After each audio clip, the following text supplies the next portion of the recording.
Hello everybody, so today I will talk about calculus.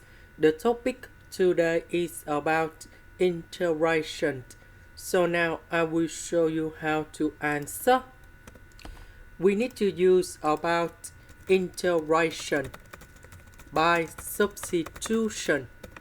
So I will put about u equals to this one.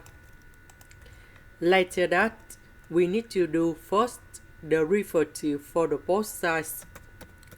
First derivative of number 2, we have number 0.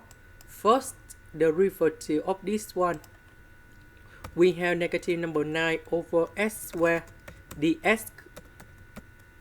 Because we don't have the negative sign in here, so I will put the negative go to the left.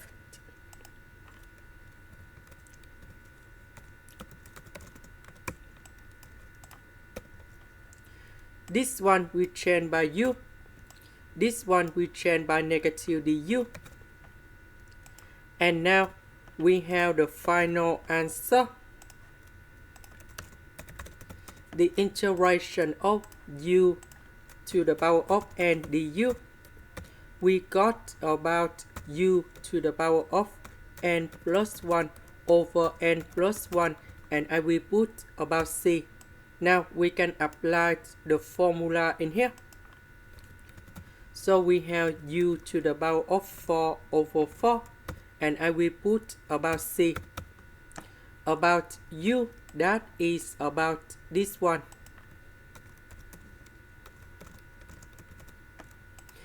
This is the end. Thank you for watching.